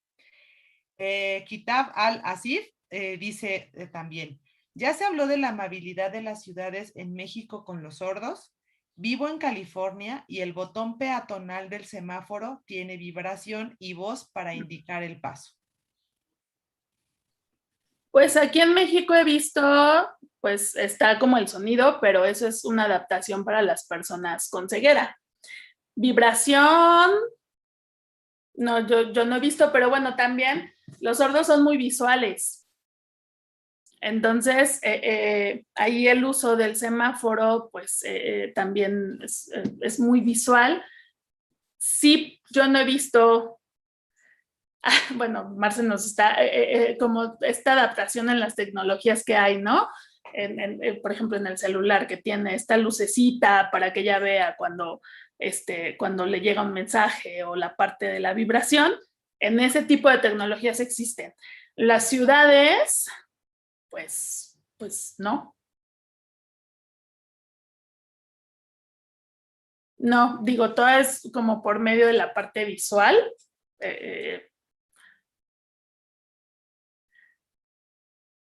Sí, ahí está.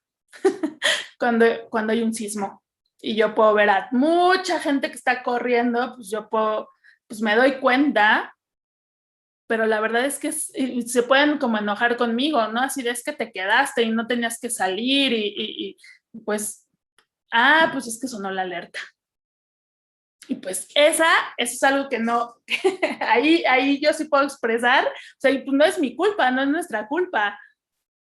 No hay una forma de avisar para prevenir, bueno, no hay una forma de avisar lo de la alerta sísmica, perdón. Sí, eso es algo que bueno, o sea, yo igual ahorita como que no puedo recordar, pero ellos como sordos lo tienen muy presentes. Cuando hay algún simulacro, suena la alerta, pues no es accesible. Muy bien. Y bueno, me podría imaginar la respuesta, pero me gustaría que la comentaran. Hace rato hablaban, por ejemplo, de la lengua, ¿no? Del lenguaje de señas. Ajá, la lengua Y de señas, sí. de la lengua, perdón, de la lengua de señas. Y hablaban de ciertos regionalismos, ¿no? Por ejemplo, bueno, ponían el ejemplo del mole, ¿no? Que es justamente que como es una palabra que solo nosotros, o bueno, que aunque comprenden en otros lugares, bueno, nosotros tenemos. ¿Qué pasa, por ejemplo, con las lenguas indígenas? O sea, ahí, ¿cómo hacen? Porque, obviamente, digo, si ya de por sí, ¿no? Es difícil porque no hay, o sea, hay palabras en lengua indígena que ni siquiera tienen traducción al español. Y ya, o sea, y bueno, justo por eso puedo de alguna manera prever o vislumbrar la respuesta, pero ¿qué pasa, por ejemplo, con las personas sordas que viven en una comunidad indígena, ¿no? Y que pues, justo, ¿cómo hace? Hay algunas palabras que se toman de las lenguas indígenas.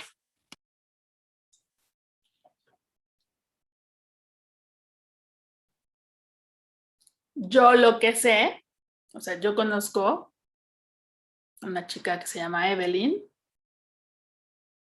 Ella es una próxima maestra sorda, está estudiando en la universidad.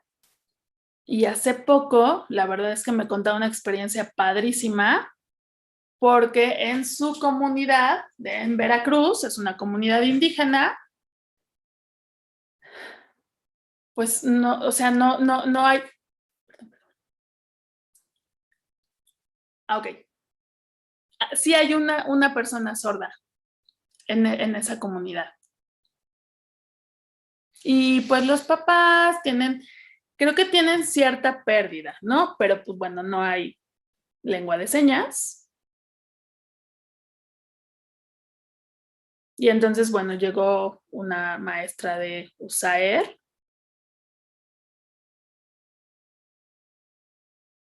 Y bueno, como que tiene la oportunidad también de aprender como un idioma, un dialecto. El náhuatl.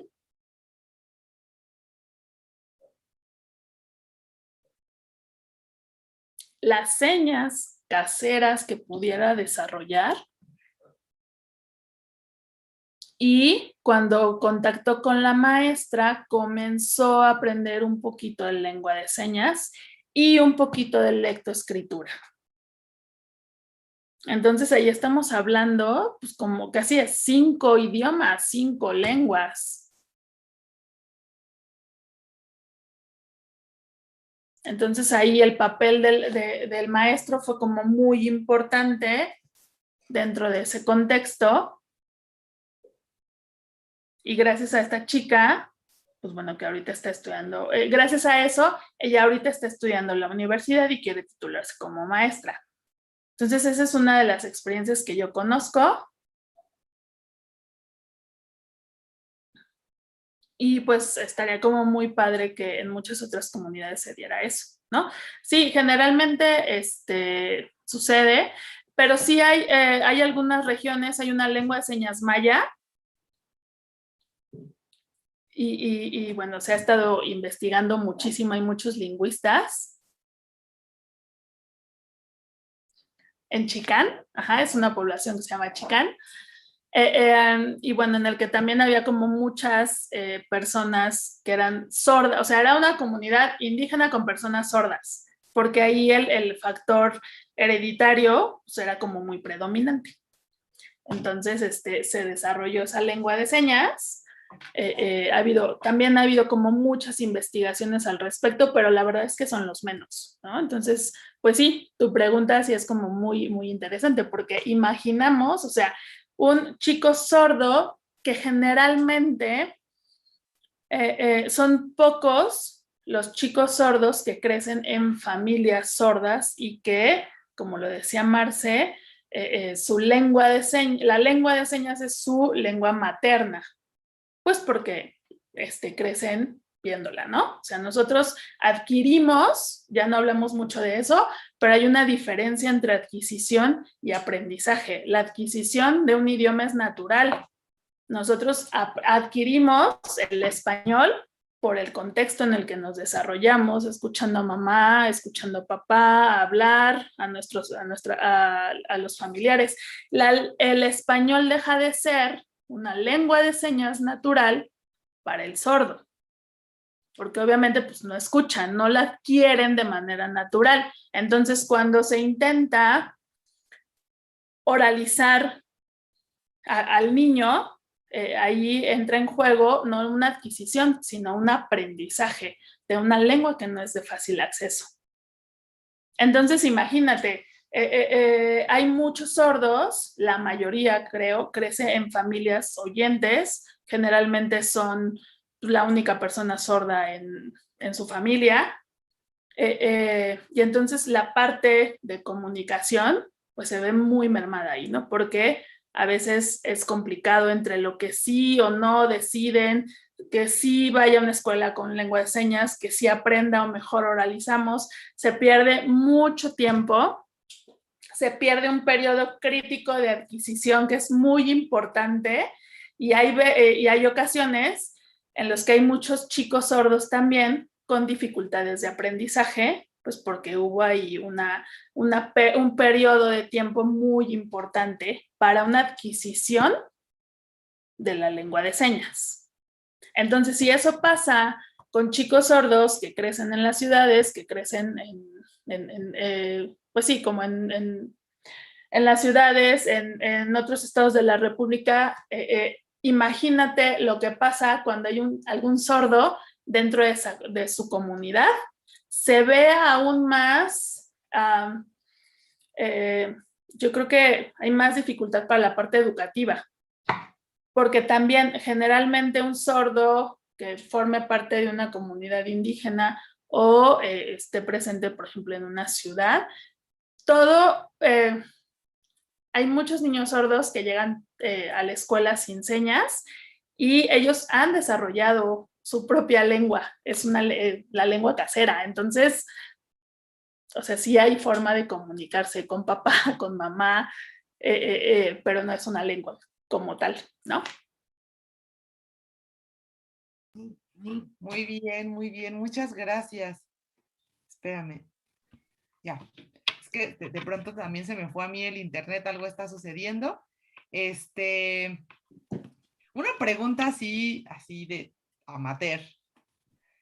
¿Hay alguna diferencia entre la sordera o hablar de sordera y de discapacidad auditiva? ¿Por qué se habla de discapacidad auditiva y por qué este miedo, desconocimiento, estigma, ¿no? De hablar de sordera?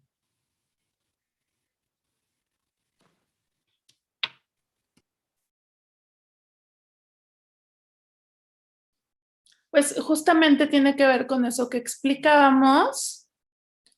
Pues si a mí me dicen que soy sorda, sí, sí lo soy. Pero sí entiendo que hay hay muchos eufemismos, ¿no? O sea, sí, sí lo entiendo. Y bueno, pues no es que no está bien decirles ancianos, ¿no? No hay que ponerles adultos mayores. O no hay que decirles ciegos, son personas con ceguera, no sé. O sea, como ese tipo de cosas. Y pues dentro de un idioma político, un grupo de palabras, pues la onda políticamente correcta a veces nos asusta también, como es contextual. Entonces, por ejemplo, si Lorena, que es mi amiga, me dice, pues eres sorda, pues por supuesto, ¿no? Si otra persona me dice, ay, mira, es que ella es sorda, sí, también lo soy. Pero por ejemplo, preferiría que no me digan una persona con discapacidad auditiva, ¿no? O sea, de entrada, pues es como muy largo también. Pero tiene que ver con las visiones, la visión médica. La visión, desde la visión sociocultural, somos personas sordas y tiene que ver con el contexto, ¿no?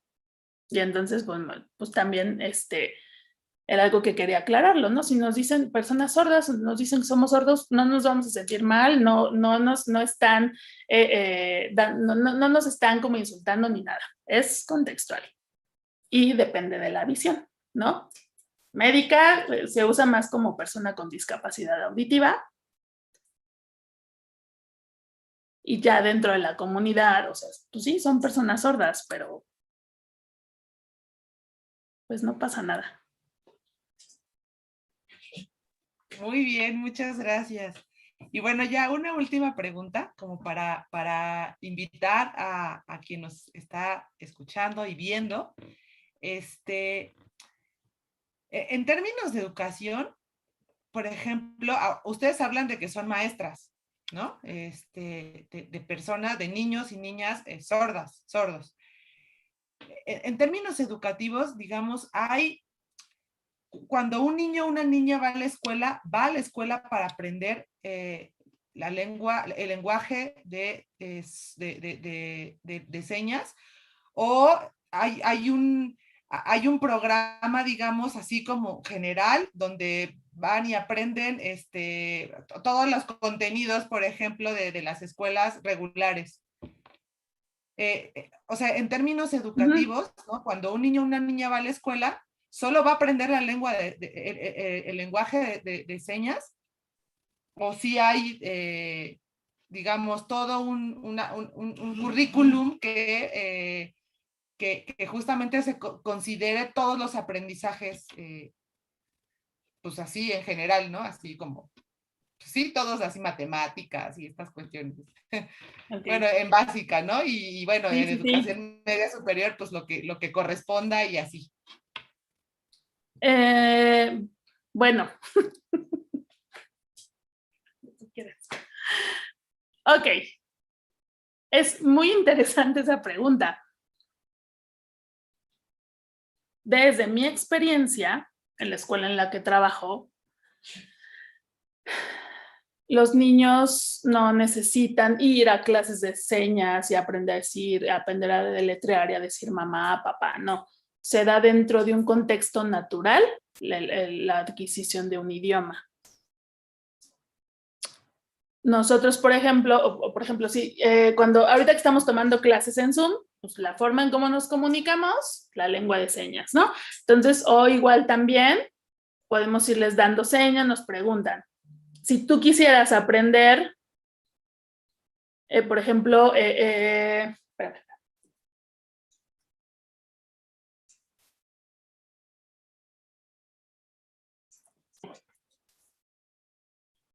Si tú como oyente no fuiste a una escuela para aprender español. Lo adquiriste en tu casa por medio de la plática, por medio del estar escuchando. Y para el niño sordo se vuelve natural también que exista la lengua de señas en casa. Sí, van aprendiendo señas específicas. Yo utilizo mucho el trabajo por proyectos en la escuela, ¿no? O sea, tienes como la oportunidad y ya sabes, vas como tomando los temas, los contenidos de matemáticas, de ciencias para hacer un proyecto.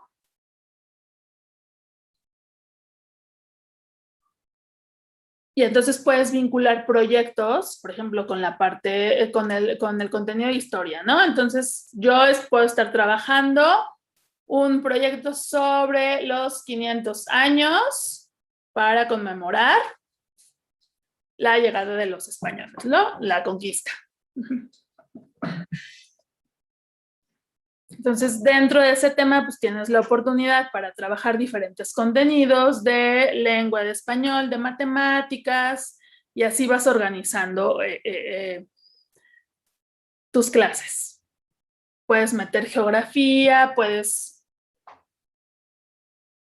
pero la parte principal del proyecto es como estimular este lenguaje, pero también ir dando mini lecciones. Y entonces, en ese contexto, el niño va aprendiendo.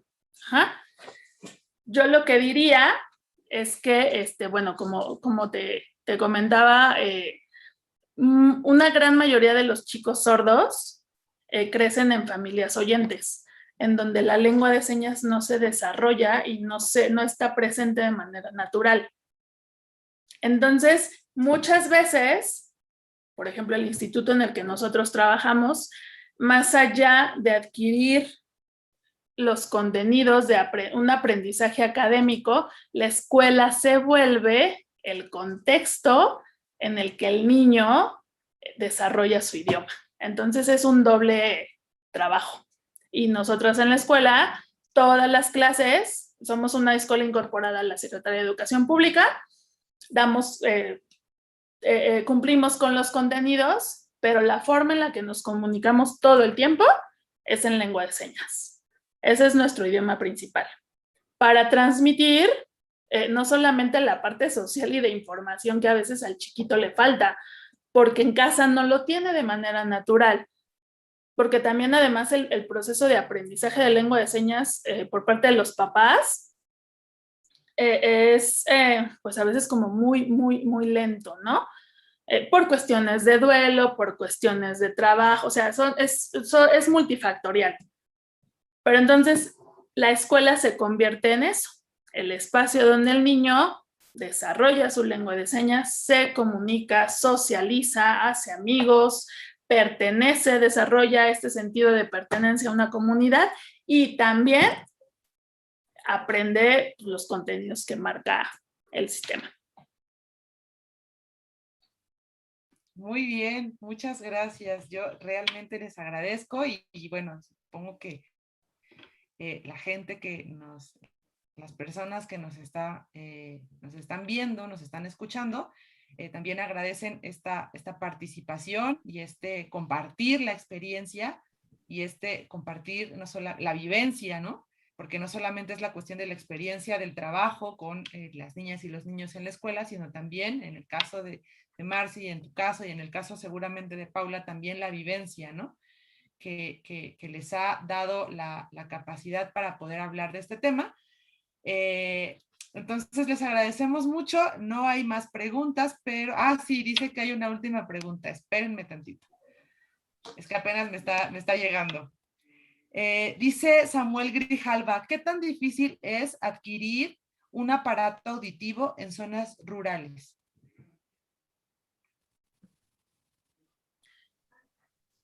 Depende, es que, o sea, sí hay costos diferentes, pero también hay muchos proyectos, pues como de diferentes instituciones que de pronto proveen de aparatos auditivos. Sin embargo, en ocasiones, bueno, sí se da como mucho, pero no es suficiente el donar un aparato auditivo. En mi caso, por ejemplo, pues a mí me han donado, pero para mí no es suficiente porque mi audición pues va disminuyendo. Entonces, cuando me doy cuenta y voy como a alguna revisión, me doy cuenta que no, o sea, no están acordes para mí, se tienen que adquirir. Y bueno, hay de diferentes costos, van desde los 7,000 pesos hasta 30,000 pesos, ¿no? O sea, depende qué tipo de aparato sea. Y hay como algunos aparatos también que se venden y que dicen, wow, o sea, pues nada, o sea, luego sirve y que también los usas también, por ejemplo, como en otras tecnologías, por medio de un carro o así, pero no es la magia, vaya. Y dependerá de cada persona lo que dice Marce, ¿no? Nos hacen otra pregunta. ¿Ustedes saben qué instituciones donan aparatos auditivos? ¿Nos pueden responder esa pregunta? Pues MBS tiene ahí como la fundación MBS tiene ahí como una campaña también como de donación para niños y también para adultos. Que en ese sentido, por ejemplo, las personas que van perdiendo audición, pero con el paso del tiempo, ahí el aparato pues es muy útil.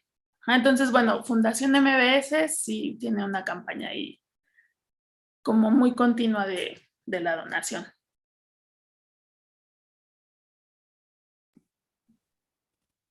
Y bueno, no sé, una última cosa que quisiera decir.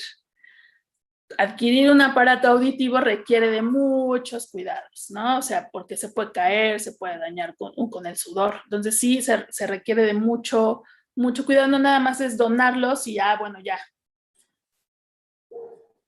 Se requiere de mucho cuidado. Y responsabilidad.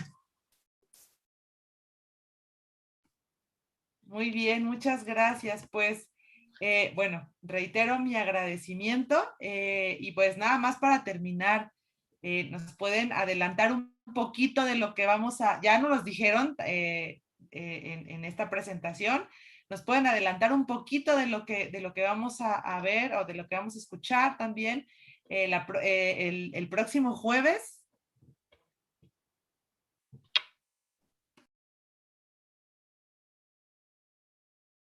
Sí, mira, pues algunos temas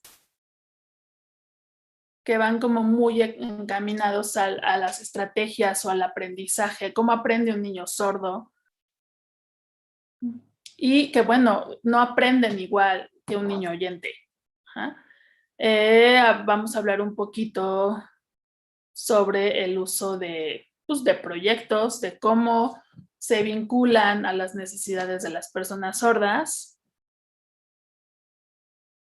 Que bueno, ahorita ha habido, ya se congeló.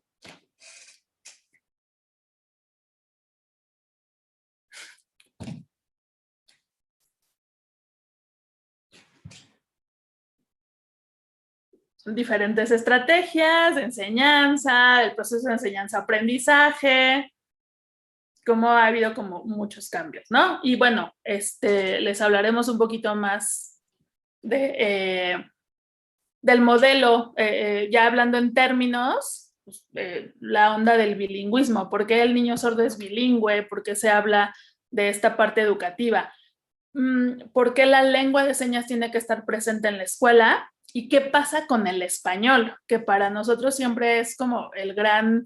es como lo más difícil, ¿no?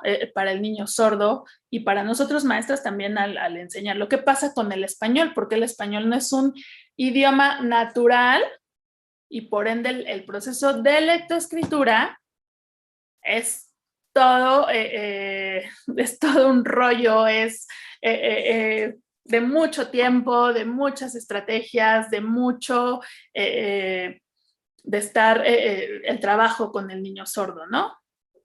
Entonces, sí nos ahondaremos un poquito más en la parte educativa. ¿Qué pasa? ¿Qué hay como escuela pública que ofrece la Secretaría de Educación? Y pues también la presencia pues del sector privado, que es al que finalmente nosotros pertenecemos, ¿no? Muy bien, muchas gracias. Pues les agradecemos y agradecemos a todas las personas que nos están siguiendo en las diferentes redes sociales, Facebook, en el canal de YouTube, en Twitter, en Instagram. Les pedimos que nos acompañen el próximo jueves para tener esta segunda sesión del tema educación y sordera. Van a estar acompañándonos otra vez Lorena y Marce. No sé si Paula, creo que vamos a cambiar de... Sí, tenemos otro intérprete, entonces sí quiero aprovechar para darle las gracias a Paula, quien estuvo acompañándonos. La figura del intérprete es también muy importante, sobre todo en esta parte informativa. Ajá. Es otro rollo también hablar de un intérprete educativo, pero en este momento de conferencia, el papel que hizo Paula pues, es muy importante. Entonces, muchas gracias. Muchas gracias, Paula, muchas gracias, Marce, y muchas gracias, Lorena. Así dice Marce que nos vemos el jueves. Nos vemos el jueves y gracias por esta oportunidad de aprender y de compartir. Muchas gracias a todas y a todos. Gracias. Listo.